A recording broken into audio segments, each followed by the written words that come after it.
egotistical elephant. Oh, are we ready? We've been recording for minutes. Oh my God. Okay, let's do this. Hello and welcome everyone to the latest installment of Roadshows and Stuff. I'm your host, Doug McLean, here with my partner in crime, Frank Mancina. How is everyone? Frank Mancina, former high school football star, Southwest Ontario. Dabbled a little bit in football, American football, actually. Still hold the record for longest punt, I believe, in a That's right. championship game. Yeah, 32 yards. So Frank, what are we talking about today? So today we're going to be talking about diversity and inclusion tours. Okay. And why would you say that this particular episode is more special than all of the previous episodes we've recorded? Well, for one, we have our first Whoa! That's right, Mr. Nice! Mr. Vincent Kirkwood, who is the senior director of diversity and inclusion here at MRA, which is Doug. Yeah. Continue. No, who better to guide us through the episode? That's right. So maybe without further ado. Actually, before I just wanted to say thank you to everyone who's liked and shared our content recently, and really appreciate it. And we're looking forward to creating more content and videos in the future. And to our Russian fans, we're still working with a translator, so we can get back to you as quickly as we can. This is true. Thank you. It's not true. But yeah, without further ado, I'm gonna just add Vincent into the room. Vincent does not know we're adding him. That's right. Oh, there he is. Vincent Kirkwood. Vincent. Guys, what's happening? How are you, the man? usual. Just Vincent, we wanted to formally welcome you and thank you for joining us on this installment of Roadshows and Stuff. Okay. As you may or may not have heard, we're talking about diversity and inclusion today.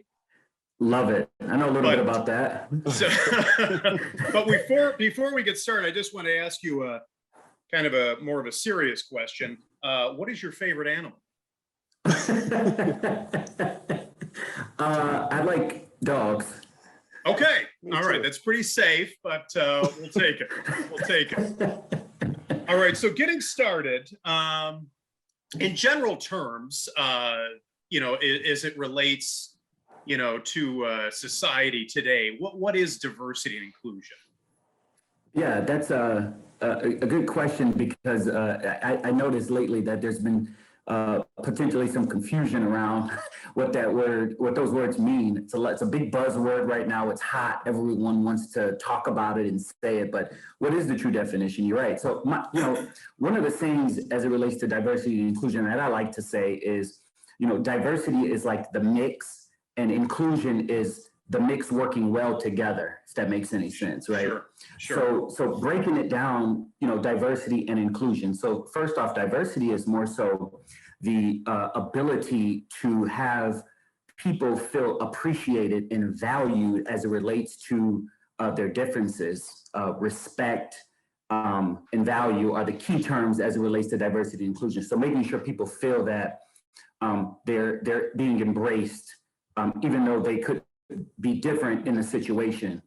As far as inclusivity and inclusion, from an organizational standpoint, I like to think of that as more like the culture and the social differences kind of coming together and being valued as well in the workplace. So, kind of going away from a word that I don't like to use as tolerance. A lot of people use tolerance, but kind of pushing past tolerance and not just tolerating a difference, but valuing that difference and understanding how that difference can build value and have value within an organization. So I mean, I know I'm all over the place, but I hope that. No.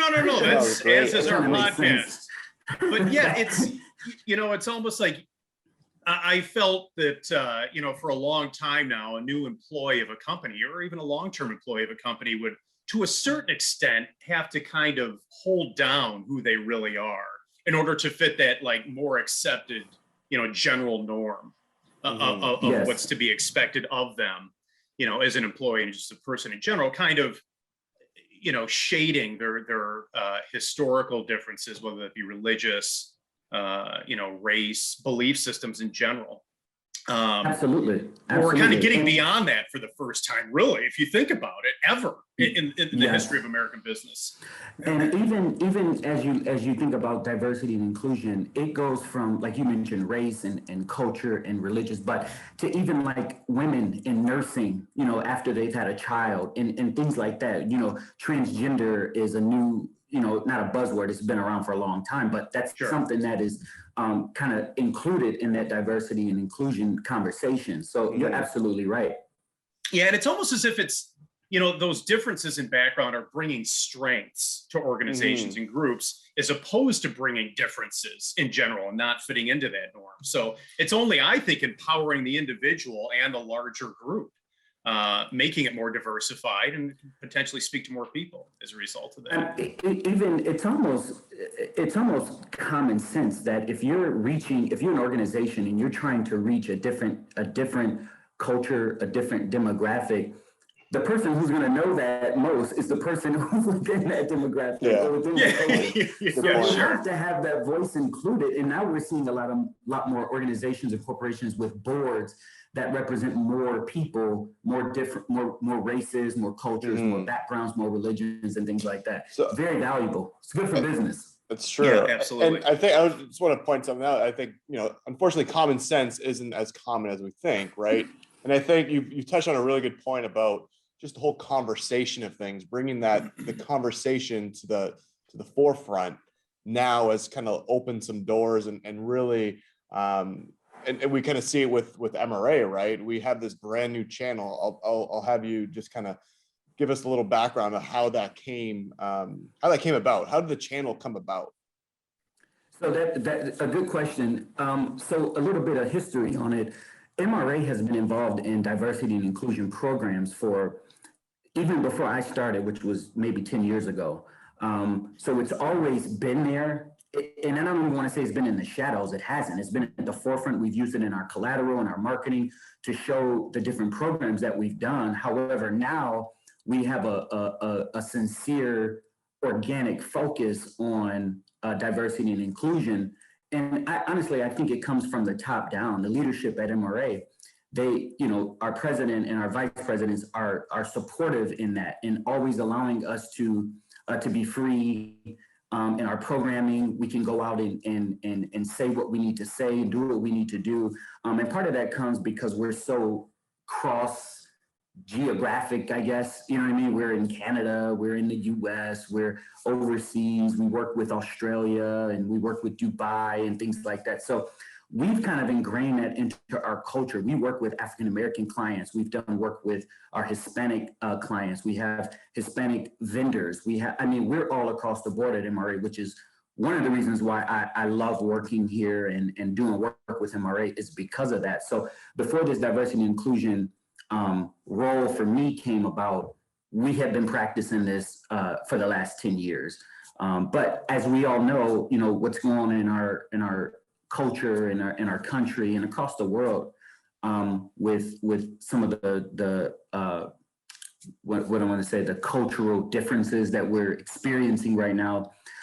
It was only right to kind of put spearhead a person with the face to that initiative of diversity and inclusion throughout all of our programs. And ironically, if you think about it too, like hopefully 50 years from now, a position like that won't have to exist, right? Because we will have accomplished what our intended goal was. That's right. And that's to achieve that level of, accepted behavior. And you're right, it's a great turn organically from all the programs we've already been doing for years and years and years. And it is just kind of a natural progression to have that directly represented now and have it to be a key focus of our company and our initiatives. Absolutely. And I was just going to say, as coach, diversity and inclusion continues to grow, we're seeing now where there's more coming out of it. So terms like, what do you call it? Like neurodiversity in the workplace. So I have to think to myself, well, what are we talking about with neurodiversity? But we're talking about the folks who may have autism or some type of neuro difference. but they're still functional, obviously, and they still want to be inclusive and they still want to be a part. We've got casual diversity, where if you look at a program, it's not, if you're reading a kid's book and the kid's in a wheelchair, or the kid is Black or the kid is white, it's not necessarily an intentional piece, but it's called casual diversity, where, these people you're talking about a story, but they just happen to be in a wheelchair, or they happen to be Black or Hispanic. So out of this culture and diversity conversation, so much is coming from it and so much is growing. Yeah, it's awesome.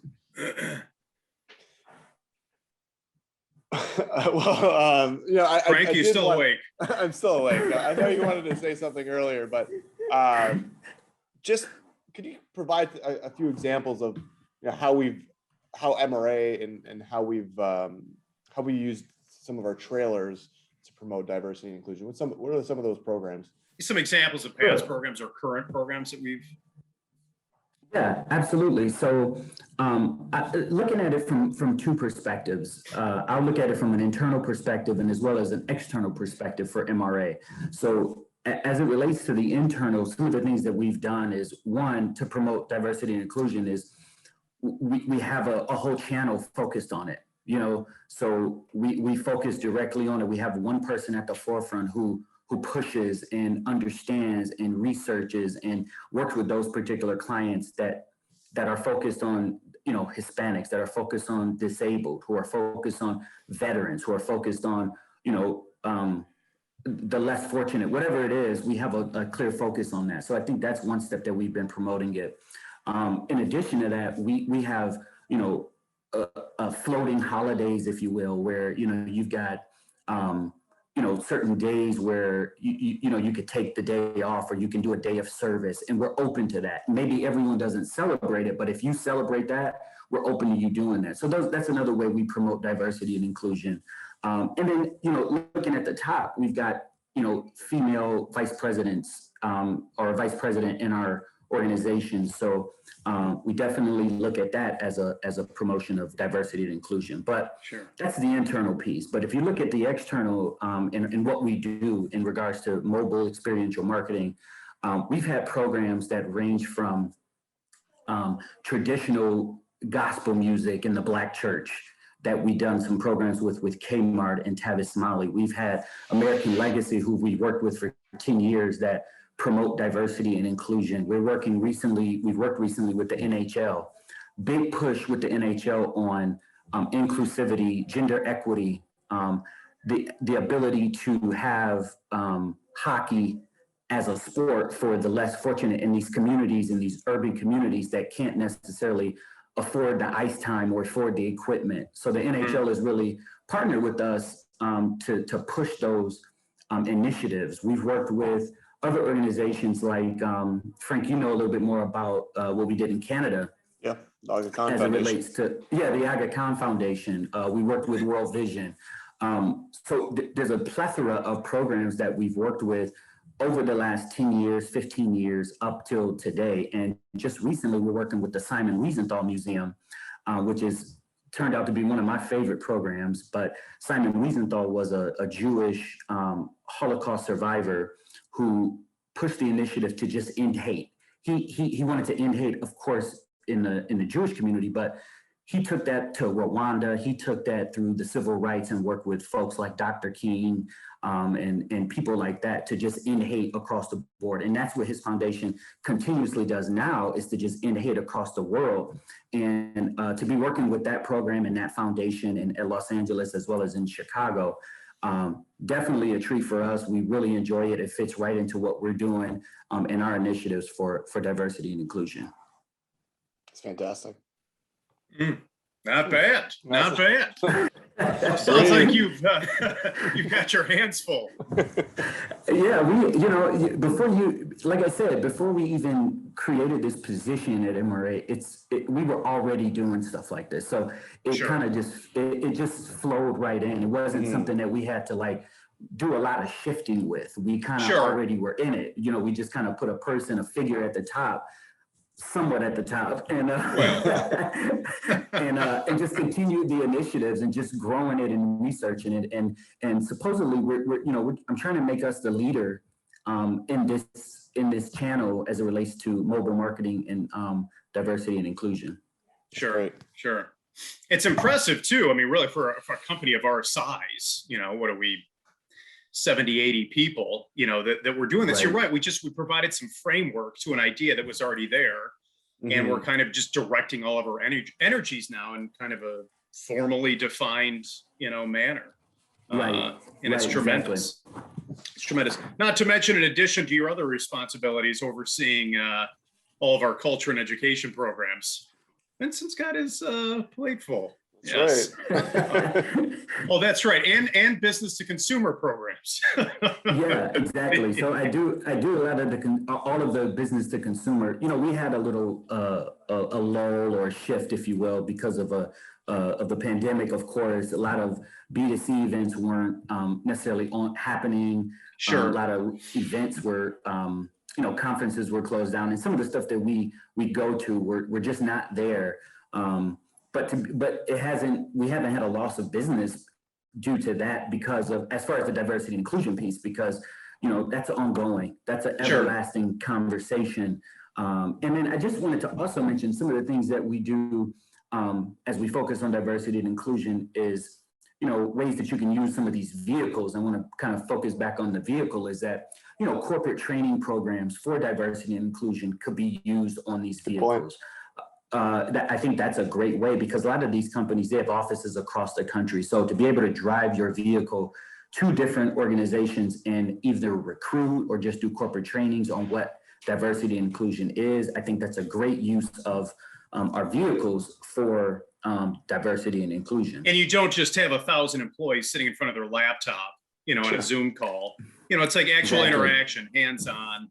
And that's important. There's continuity there from location to location. So you have the same structure, same message. And another piece, as it relates to that, you've got a lot of underserved communities who may not be able to reach your product, a particular product. So, just recently I was in Kentucky, and not to sound too sappy, but we were in Kentucky with our client, Meyer. I don't know if I can mention the client, it's too late now, but producer.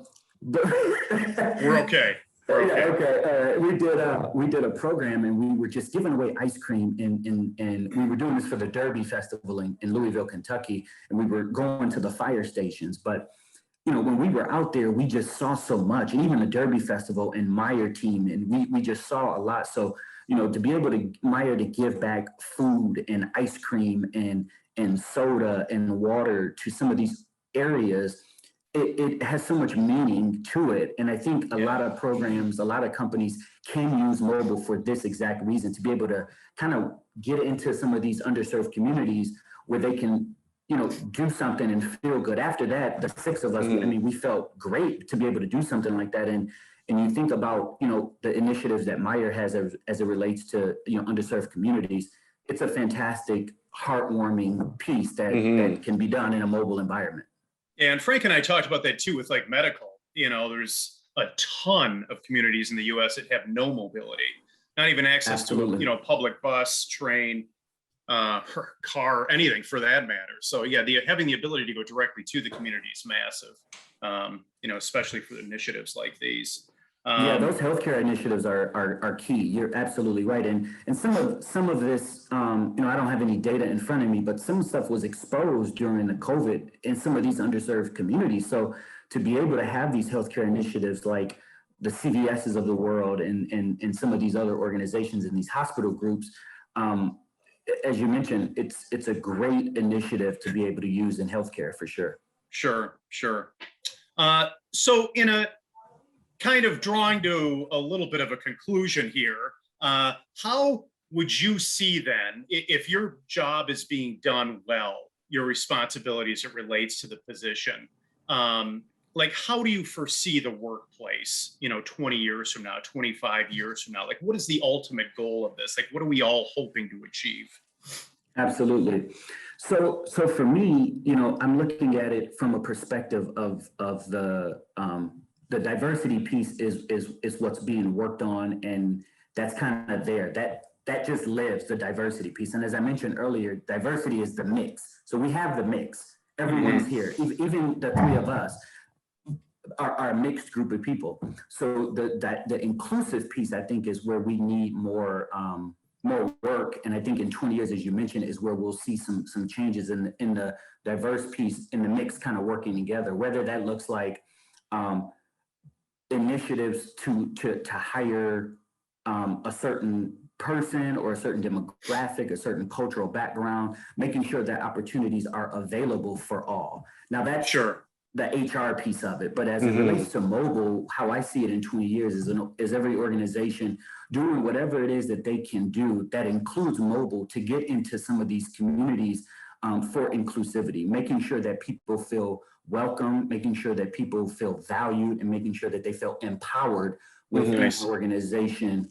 I think as the key. So the inclusivity is the piece. You know, in a way, it's almost as if, as have many generations have done, like we're kind of doing the heavy lifting for the generations that are coming after us, right? We're doing the amount of work that's needed and that's necessary to make the change, so that like our grandchildren and our grandchildren's grandchildren won't even have to know any of this, right?